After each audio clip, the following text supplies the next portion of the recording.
Danke Speed. E companhia não que uso de intermediário na página trabalhador conhecido como Bureau, agora tem uma responsabilidade fiscal adicional. O governo está cambiando seu manejo através de lei, que a companhia queda responsável para turbalagem de intermediário e que essa é conta que a companhia não chiquito queda sem pagar belagem e sem cumprir com o governo, lo queda para passado. O ministro de Finanças enfatizou que seu manejo não está para aumentar a belagem, mas sim lo procurar para turbalagem cumprir com a responsabilidade fiscal.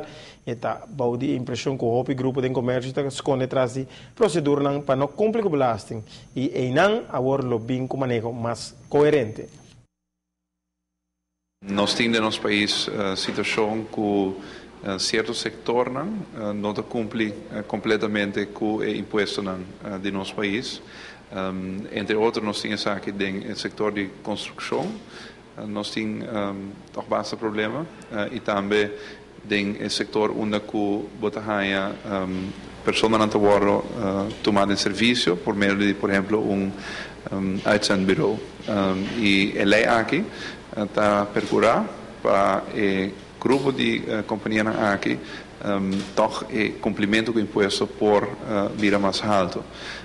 Nós estamos procurar com a lei aqui para companhia principal que toma outra companhia não paga imposto para a companhia principal por hora pone responsável pelo imposto. A ideia está que cada companhia que busca outra companhia para fazer certo trabalho, seja em construção ou através, no caso de uitzendbureau, vai por fazer uma investigação se o grupo e a companhia aqui está cumprindo com o imposto. Se não há investigação aqui, o departamento de imposto propõe uma companhia mais grande responsável para imposto que outra não se paga. Não somente o governo aqui, mas sobretudo outra estava queja com o cumprimento noutra hora estava até. O governo linear do governo ela usa a palavra que o governo não estava em seu fair share de bana belasting dienst está mais estrito de na manejo, pero provavelmente para falta de personal, equipo e lei não está logra gara tur e mal pagadona.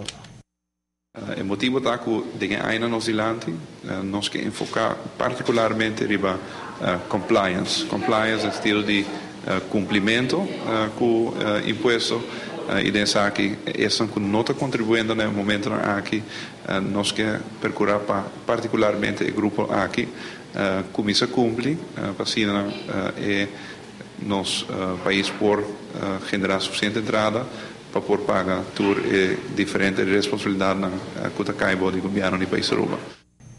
O governo avisa que tem duas metades de ano aqui, lei novo aqui lo entra na vigor, para qual comércio mesmo está mais atento para evitar problema innecessário para falta de cumprimento de companhia intermediário usada em projeto ou serviço especial.